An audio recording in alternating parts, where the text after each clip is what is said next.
Comment fabriquer les crèmes anti-taches? Dans cette vidéo, je vais te montrer étape par étape comment tu dois fabriquer tes crèmes anti-taches. Si tu as des problèmes au niveau des phalanges, des genoux, des coudes, je vais te montrer éliminer les mamies. Les mamies, c'est tout simplement les taches que l'on retrouve, les taches rebelles qui ressortent lorsque vous avez utilisé une crème éclaircissante ou bien un lait éclaircissant. Ce sont des zones rebelles qui sont souvent très moches à regarder. Donc dans cette vidéo, je vais te montrer comment le faire comme un professionnel. Il ne s'agit pas ici d'une composition de produits.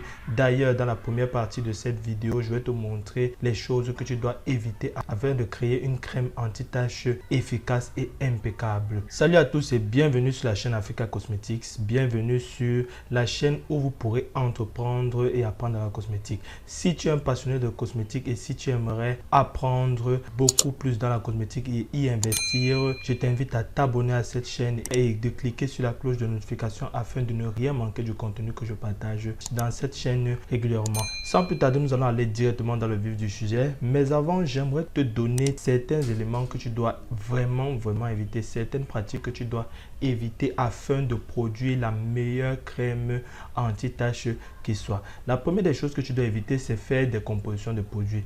Malheureusement, beaucoup pensent connaître, fabriquer des produits tout simplement parce qu'ils composent, prennent des laits ou bien des crèmes ou bien des sérums des autres fabricants, de certains fabricants et fabrique des produits. C'est une très mauvaise pratique. La composition des produits est spécifique à un problème précis. Vous ne pouvez pas dire que la composition d'un produit est un produit en lui-même. Non, pour fabriquer un produit, vous-même, vous devez maîtriser les intrants, vous devez maîtriser la composition. C'est inacceptable d'aller prendre des produits que d'aucuns ont fabriqués, les mélanger et puis les vendre. Déjà, c'est pas bien. Pourquoi? Parce que vous ne maîtrisez pas la composition de ces produits. Et lorsque les clients ont des problèmes, ont des bobos à l'utilisation de vos produits qui ont été composés, vous ne pouvez pas résoudre le problème. La deuxième chose, c'est ne pas utiliser le clobétazole ou l'hydroquinone.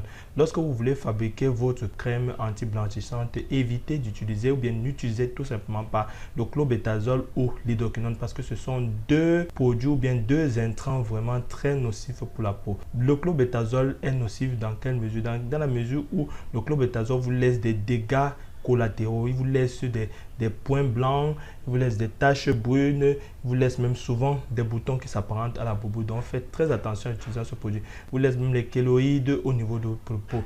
Certains même laissent des blessures. Et le clobétazole a cette particularité qu'il laisse beaucoup les vergetures. Donc faites très attention à l'utilisation de ce produit.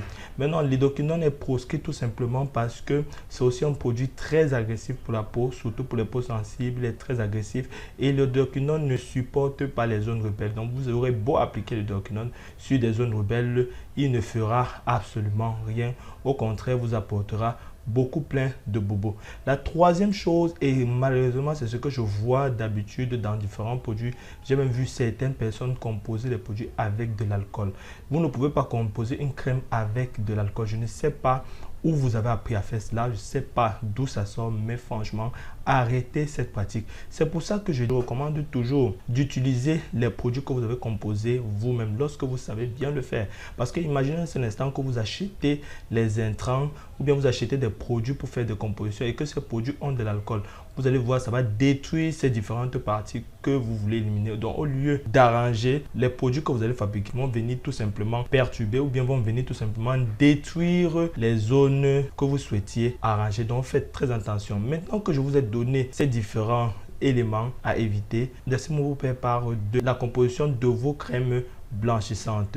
Mais avant, je vous invite à vous abonner, à cliquer sur la cloche de notification une fois de plus parce que sachez qu'il n'y a que 40% des gens qui suivent cette vidéo qui s'abonnent. Les autres 60% ne le font pas. Donc, je vous invite à vous abonner massivement. Abonnez-vous massivement.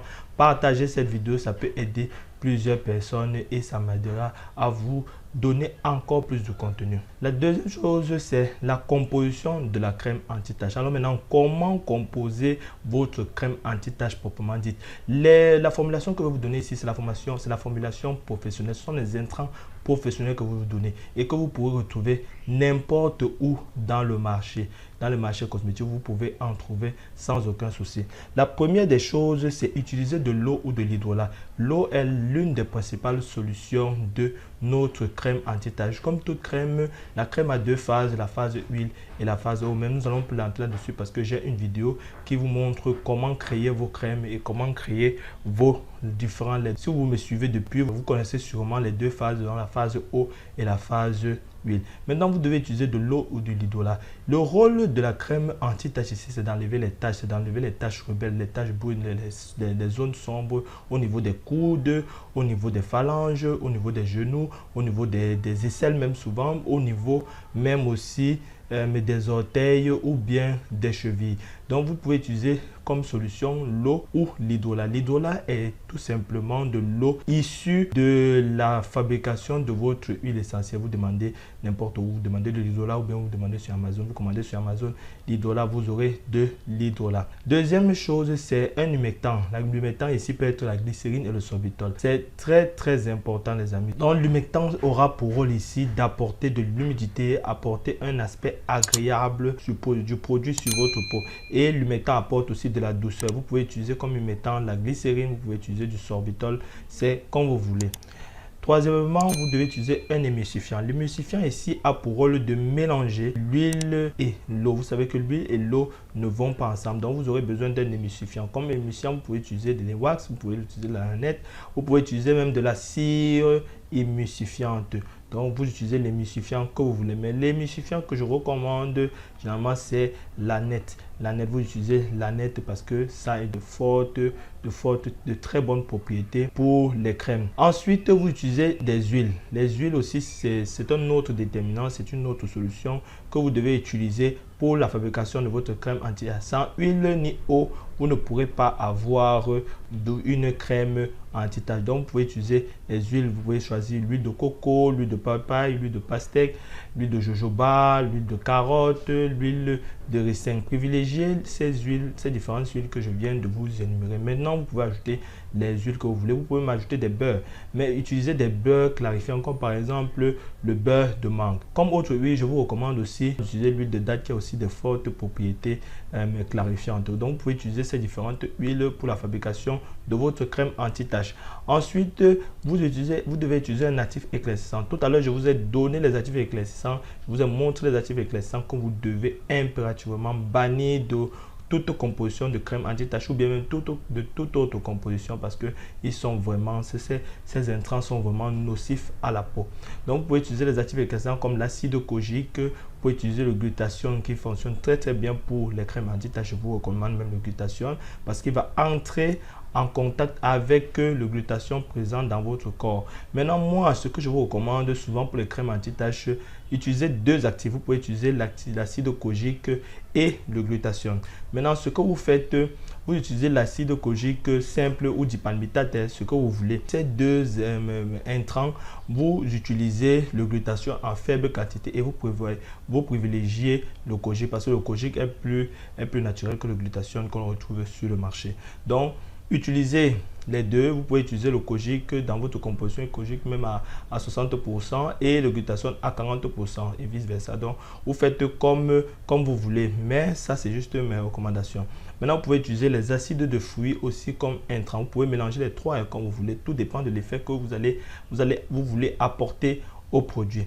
Après les actifs éclaircissants, un autre élément ou bien un autre intrant très important, c'est les antioxydants. Vous ne pouvez pas fabriquer les crèmes anti-taches sans actifs oxydants. C'est très important parce que les différentes crèmes anti-taches ou bien les crèmes blanchissantes vieillissent la peau. Elles vieillissent la peau, elles endommagent la peau. Donc, par conséquent, vous devez avoir un antioxydant qui va venir régénérer vos cellules, qui va venir apporter de la jeunesse aux cellules, qui va apporter de la vigueur à vos différentes couches cutanées telles que la vitamine C et la vitamine E. Donc, ne manquez pas, vous pouvez ajouter les deux tout simplement ou bien vous pouvez ajouter l'une des deux. Mais moi, je vous recommande d'ajouter je vous recommande d'ajouter les deux, la vitamine C et la vitamine E. Maintenant, ça dépend de votre budget, ça dépend de ce que vous voulez faire. Et sachez que la vitamine C, à 20%, la vitamine C a des propriétés éclaircissantes. Donc, ça peut être un plus de l'ajouter majoritairement par rapport à la vitamine E. La vitamine E aussi va apporter une certaine antioxydation à votre mélange. Donc, les deux sont essentiels à la fabrication de vos crèmes anti-taches. Mais si vous voulez utiliser une seule des deux, je vous recommande d'utiliser la vitamine C. Ensuite, utiliser un AHA. Les AHA, c'est tout simplement les produits qui vont permettre d'exfolier la peau. Vous devez utiliser un exfoliant chimique. L'exfoliant chimique ici, c'est le produit ou bien l'intrant qui va permettre de vous gommer chimiquement afin que le produit entre dans la peau. Maintenant, quand il dit chimiquement, ça ne veut pas dire simplement, ça veut pas dire que c'est nocif ou bien c'est mauvais pour la peau. Chimiquement veut dire simplement qui n'est pas naturel, comme par exemple le son de blé ou bien la coquille d'œuf ou par exemple la poudre d'abricot. Donc, AHA va nettoyer les pores et va favoriser l'entrée des actifs éclaircissants, des huiles et de l'eau afin que votre produit soit efficace pour éliminer les taches. Maintenant, le AHA que je recommande, c'est l'acide glycolique. Vous devez utiliser l'acide glycolique pour pouvoir fabriquer votre crème anti-tache. Avant-dernier élément, c'est le conservateur. Le conservateur, tout simplement, aura pour rôle de conserver votre mélange. Donc, après avoir fabriqué votre mélange, si vous voulez que votre crème anti-tache mette long 1, 2, voire 3 ans, sur le marché. Surtout si vous le commercialisez, vous devez utiliser un conservateur.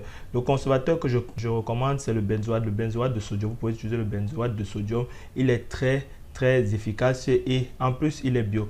Enfin, vous utilisez un colorant et un parfum. Vous pouvez utiliser un colorant comme vous voulez. Généralement, les produits éclaircissants ou bien les crèmes anti-taches ont une couleur jaunâtre ou bien une couleur qui tend vers l'orange. Donc, vous pouvez utiliser un colorant à huile. Vous utilisez un colorant à huile et un parfum. Le parfum ici peut être de l'huile essentielle. Vous mettez l'huile essentielle que vous voulez. Vous pouvez mettre l'huile essentielle de citron, l'huile essentielle de rose, l'huile essentielle de fraise. Bref, l'huile essentielle que vous voulez qui a un bon parfum et qui va attirer tout simplement vos clients et vos clientes. Donc, nous voici au thème de cette vidéo. Voici la composition de votre crème anti-tache. Vous la fabriquez, vous l'utilisez. Laissez-moi en commentaire toutes vos impressions et toutes vos questions. Je me ferai le plaisir de vous répondre. Je vous remercie de m'avoir suivi, d'avoir suivi cette vidéo. N'hésitez pas à vous abonner et à cliquer sur la cloche de notification afin de ne rien rater du contenu que je partage dans cette chaîne régulièrement. Donc, je vous dis à très bientôt et ciao, ciao.